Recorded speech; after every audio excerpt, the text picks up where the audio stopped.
E aí, ex-alunos do CPV, futuros alunos do INSPER. Vamos começar falando a respeito dessa prova de gramática, feita agora por vocês, do vestibular do junho de 2011, ok? Começando na parte de gramática com a questão de número 4, em que teve esse texto longo falando a respeito do sentido dos sufixos. Lembra do sentido dos sufixos? Comentamos em sala que nem sempre o mesmo sufixo dá a mesma informação. Lembra disso? Falamos a respeito justamente do sufixo inho, que foi esse que ele levantou nessa questão. Falamos do inho e do ada, que vai aparecer na próxima questão. Sufixo inho nem sempre vai indicar tamanho. O sufixo inho pode indicar afetividade, pode indicar desprezo, ou seja, o brasileiro, principalmente na formação do português do Brasil, ele usa os sufixos muito para indicar o sentimento subjetivo do falante. Logo, na alternativa A, você tem o emprego generalizado dos sufixos ão e inho em diferentes palavras e situações, é um indicativo de que os brasileiros são passionais, ou seja, movidos pela paixão, movidos pelo sentimento, não usando sufixos necessariamente para indicar tamanho, ão grande, inho pequeno. Então, alternativa A, correta na questão de número 4. Questão de número 5. No contexto em que ocorre o período somos a terra do jeitinho, do favorzinho, do probleminha, invocados sobretudo quando o jeito é complicado, o favor é grande, o problema é insolúvel, constitui, a terra do jeitinho, quando o jeito é complicado, favorzinho, quando o favor é grande, e probleminha, quando o problema é insolúvel. Então, se eu me refiro a um problema muito difícil como probleminha, um favor muito grande como favorzinho, o que eu estou fazendo, na verdade, é suavizar uma informação tensa, uma informação complicada. Eu estou usando um eufemismo, alternativa C, uma espécie de eufemismo usado para driblar certas imposições e dificuldades, ok? Questão de número 6. O Mineirão deveria ser Mineirinho, o Castelão, Castelinho, o Batistão, Batistinha. As duas últimas vírgulas são usadas para... o Castelão deveria ser Castelinho, o Batistão deveria ser Batistinha. As duas últimas, percebe que a gente tem 3 vírgulas no período. A primeira vírgula separa enumerações. Ok, mas as duas últimas não.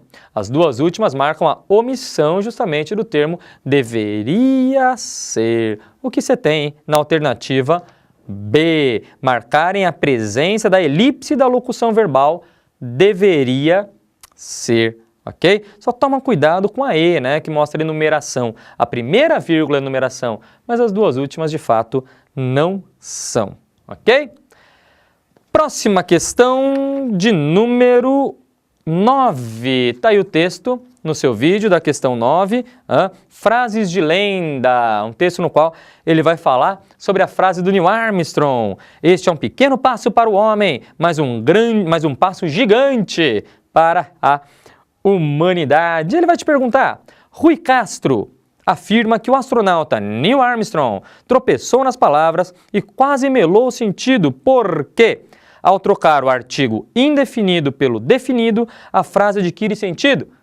Aula de artigos. Lembra? Jurema saiu para procurar o marido. E Jurema saiu para procurar um marido. Lembra? Ele é o homem, eu sou apenas uma mulher. O sentido dos sufixos, do sentido dos artigos definidos e indefinidos, usar ou não usar, que valor semântico isso traz. Levantamos tudo isso em discussão. E foi o que o INSPER perguntou. Se eu falo, é um grande passo para um homem, fica claro que é um exemplar da espécie humana. Se eu falo um grande passo para o homem, será que esse o é um artigo definido referindo-se a um homem específico? Como o homem veio aqui? Qual homem? O homem específico? Ou será que é o homem referindo-se à humanidade em geral, valor que seria dado pelo indefinido um homem. Então, o uso de um pelo outro pode gerar uma ambiguidade, impossibilitando saber se o astronauta referia-se a si mesmo, para o homem, eu como homem, ou a toda a humanidade. Então, alternativa A, na questão de número 9. Na sequência da parte de gramática, vamos para a questão 14. Olha lá. Vieram ao conhecimento público outras providências judiciais em nome de animais pelo Brasil afora. O termo outras providências judiciais exerce a função sintática de... O INSPER foi bonzinho sintaticamente esse ano. Foi bonzinho. Quebrou aquela tradição pesada na gramática, na sintaxe, de colocar orações subordinadas substantivas, orações subordinadas adverbiais, aquele exercício clássico que eles sempre colocam. Dessa vez não apareceu. Foi bonzinho na sintaxe e colocou só essa aqui, de sintaxe estrita, de função sintática, perguntando sobre o termo outras providências judiciais. Só cuidado para não falar, vieram o quê? Vieram outras providências, objeto direto, calma lá. Trabalhamos em sala essa inversão sujeito-verbo, lembra? Chegou a pizza, chegou o quê? A pizza? Não. Quem chegou a pizza é o sujeito. Lembra? Apareceram no céu as estrelas e o grande olho branco da lua cheia. Lembra desse exemplo? Está lá no seu caderno, lá no comecinho da sintaxe. Tenho certeza que você não vai mais confundir. Sujeito é o termo com o qual o verbo concorda. Por que esse verbo vir aqui na questão está no plural? Porque outras providências está no plural. Esse camarada é sim o sujeito. Já na alternativa A, ele coloca o objeto direto, para pegar o seu concorrente desavisado lá, que foi no... Vieram o quê? Pá, objeto direto. Tenho certeza que você não caiu nessa, ok? Alternativa B, na questão de número 14. Tivemos, na sequência, a questão 17, com esse texto aí, ó. FIFA intervém no futebol do país e cria comitê para organizar eleição, A respeito do verbo intervir presente no título acima, é correto afirmar que verbo intervir, corretíssimo, utilizado aí. Lembra, verbo intervir, derivado de vir. O verbo vir no singular não tem acento. No plural, acento circunflexo. Os verbos derivados, tanto de vir quanto de ter, no singular vão levar acento agudo, no plural, circunflexo. Isso independente de acordo, antes e depois do acordo, os verbos ter, vir, poder e pôr. Lembra desses caras? Pensando em tudo isso, sabendo-se que o texto está correto, conforme o acordo ortográfico em vigor desde 2009, não se usam mais acentos para diferenciar singular e plural dos verbos derivados do vir. Se usam sim, são usados esses acentos sim, ter, vir, poder e pôr. B. Segundo a norma gramatical, o verbo intervir na terceira pessoa do singular, no presente do indicativo, deve receber acento circunflexo. Não, isso seria no plural. C. Caso o autor optasse por usar o verbo intervir no pretérito perfeito do indicativo, ele deveria escrever interveio. Sim, verbo vir, ele veio. Intervir, interveio. Ok, derivado do verbo vir, problema nenhum. Correto, item C. Vamos só ver por que não os outros. D. Para indicar a ideia de possibilidade ou hipótese, o verbo intervir, no contexto em que aparece, poderia ser conjugado assim, intervisse. Não, verbo vir, se ele viesse. Intervir, se ele interviesse. Não está correto aí no subjuntivo. Então, aí as questões. Embora seja empregado com frequência na variante popular de linguagem, esse verbo é defectivo. Também não é defectivo, Defectivo eram os verbos abolir, feder, florir, aqueles verbos que não possuem as conjugações todas, e o intervir possui, está correto no enunciado. Alternativa C, única, correta. 18. Considere o período. Incêndio atinge loja de São Paulo e não deixa vítimas. Olha lá, falamos agora recentemente também, né? Na nossa revisão, na última aula da revisão, aliás, apareceu um exemplo aqui, última quarta-feira, lembra? O E, falei para vocês, falamos na aula de conjunção, revisamos agora. É uma conjunção aditiva, mas pode ter valor semântico, valor de sentido, adversativo, até mesmo conclusivo, né? Toma cuidado com o que ele te perguntar. Lembra que eu falei? Se ele perguntar a questão sintática, é aditivo. Agora, semanticamente, o que pode ser? E geralmente ele pergunta a semântica. Não foi diferente, né? Perguntou o valor de sentido do E.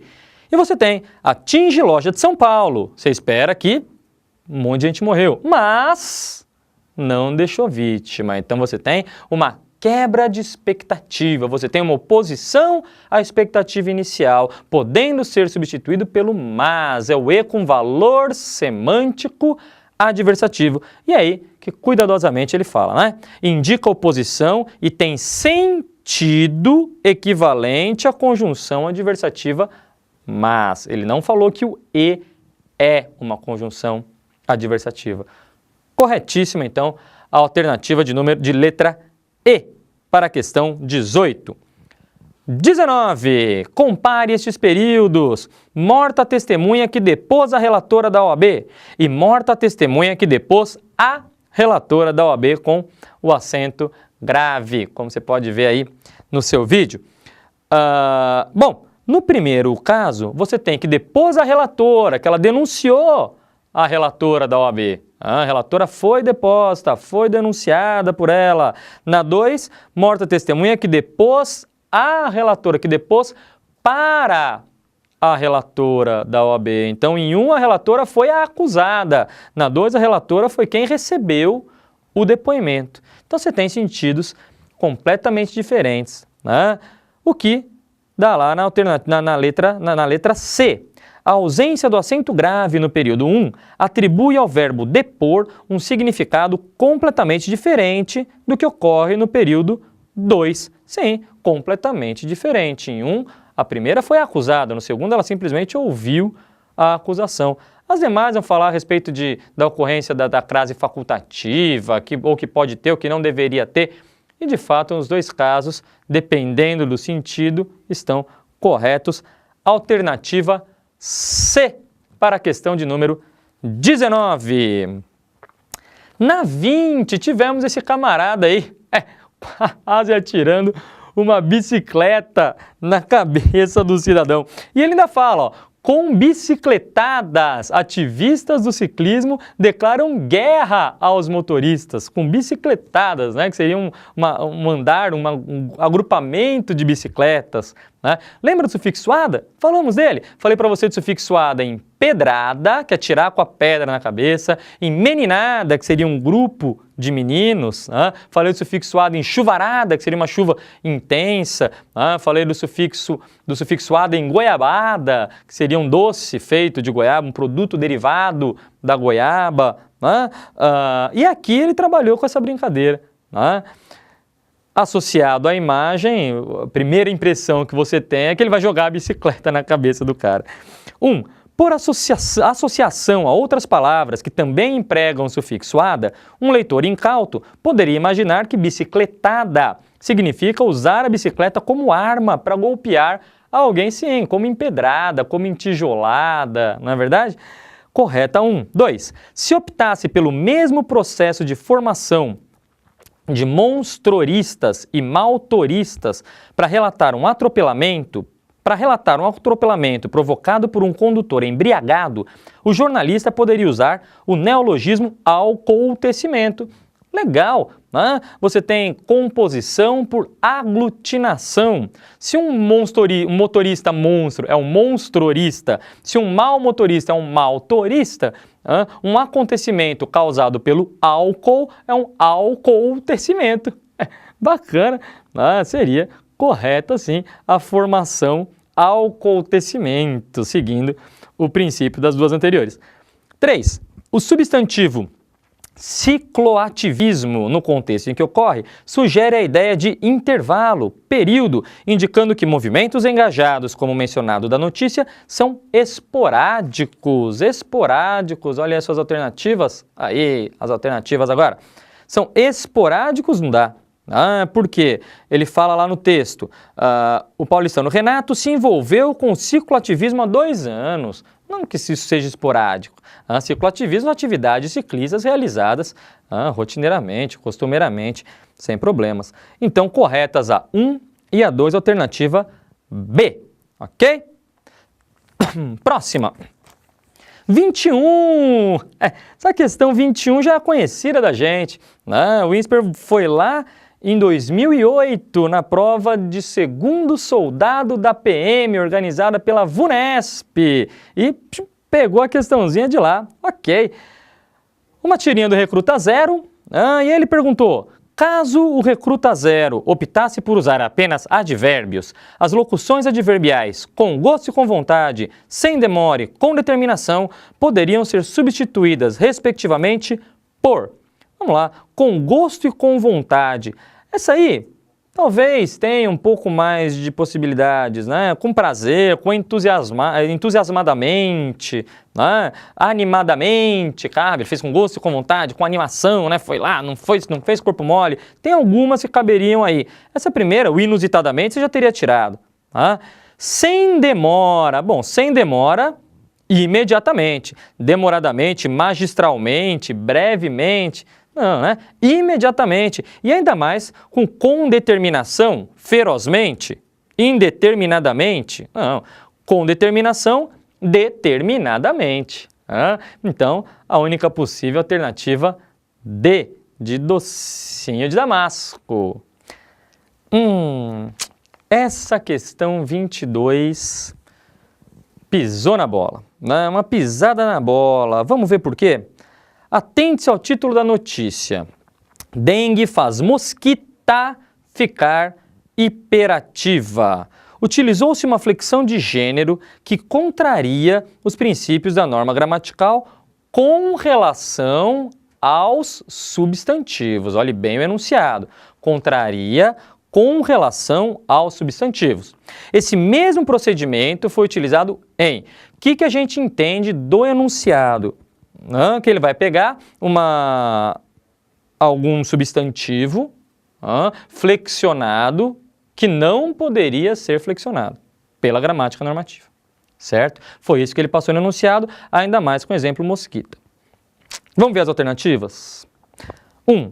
Segundo o pesquisador, os avanços na medicina reprodutiva em bovinos vão ajudar a clonar mamutes com o uso de elefantas. Elefanta? Sim, correto, elefanta.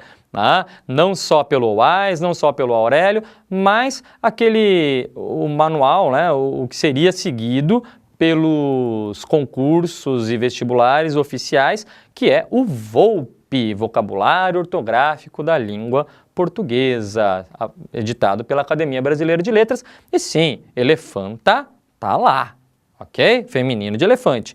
Como mãe de aluguel, mas não vai ser da maneira como as pessoas pensam. O resto sem problemas. Então a A não pode ser, porque elefanta não contraria nenhuma norma gramatical, ao contrário de mosquita, que não é aceito. B. O omelete. O omelete ou omelete? Os dois.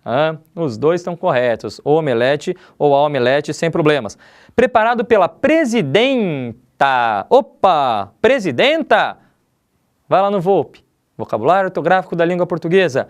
Presidenta existe sim, não contraria nenhuma regra da língua portuguesa, e não só no VOLPE, né? O dicionário Aurélio registra, o Wise registra, todos eles registram presidenta, não há discussão a esse respeito. No programa Mais Você, da apresentadora Ana Maria Braga, está mais salgado para as donas de casa cariocas, sem problemas demais. C. Como se diz em Hollywood, o tapete vermelho está desenrolado, o champanhe está no gelo. O champanhe, sim, pode ser tanto o champanhe quanto a champanha, ok? Mas os dois estão corretos, os dois existem. Está no gelo e as limusines estão esperando. Está na hora do Oscar. Ok, está na hora do Oscar, sem problema nenhum. D. Se há um homem que sabe driblar as ameaças, Ney Matogrosso é o cara. Quando decidiu rasgar o manual dos bons modos nos anos 70 para atiçar a libido de sua plateia em palcos vigiados por militares, recebeu cartinhas da ditadura, dizendo que sua batata estava assando. Ney Matogrosso é o cara. Será que foi aí que o INSPER quis pegar? Né? O cara. Cara feminino. Usou com artigo masculino. Bom, primeiro que é uma gíria, né? A gente não pode levar a gíria em questão. Segundo que a flexão não está no substantivo, e sim no artigo. Não dá. A libido, feminino, corretíssimo. E um dos quartos do apartamento de 140 metros quadrados recebe iluminação de 4 janelas altas e largas de madeira. Por dentro, todas as portas acompanham o pé direito elevado e são pintados de um tom lilás suave. Cada cômodo do apartamento da aposentada praticamente equivale a uma kitnet na capital paulista. Todas as portas acompanham o pé direito e são pintados. Será que foi aí? Todas as portas são pintadas. Há uma falha de gênero aqui.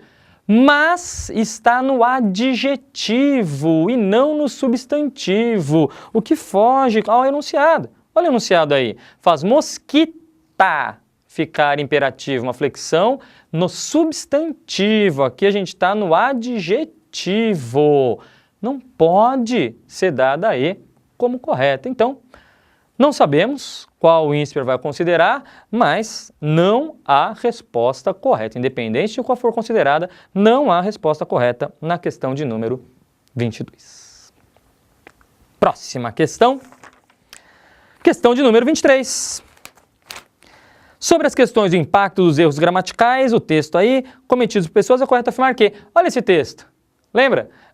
Lá há 2 anos, o INSPER fez justamente uma referência a esse trecho, a esse texto da Sasha, que ele citou aqui, falando lá que a Sasha cometeu uma falha gramatical no blog dela, não tinha Twitter ainda na época, falou até da Ana Maria Braga também, que tinha cometido um deslize, né, e fez uma questão sobre isso. E agora ele retomou aquele texto. Bom, ele perguntou sobre o erro. Nossa, e a Yasmin comentou, né? Gente que fica corrigindo o que as pessoas escrevem aqui merecem um dia na praia para relaxarem. Bom, 2 problemas, né? Primeiro que esse relaxar, infinitivo impessoal, né, não deve ser flexionado para relaxar, ok? E agora, o verbo merecer concorda com gente. Gente merece um dia na praia. Gente que fica corrigindo o que as pessoas escrevem aqui, essa gente merece um dia na praia. Gente, apesar de indicar um plural, é um núcleo no singular, ok? Então, merecer e relaxar deveriam estar no singular. Alternativa C, correta, então. Ok, essa foi. Temos mais uma. Essa é a questão. 23. Essa foi a prova do INSPER de junho de 2011. Alguns probleminhas, como a gente pôde ver, mas nos demais as questões corretas foram bem simples, menos exigentes gramaticalmente, sintaticamente falando, do que as passadas, mas, enfim, tenho certeza que você, candidato, não teve, principalmente aluno, nosso aluno do CPV, não teve grandes problemas na realização, ok? Nos demais, foi um prazer, muito sucesso no ensino superior.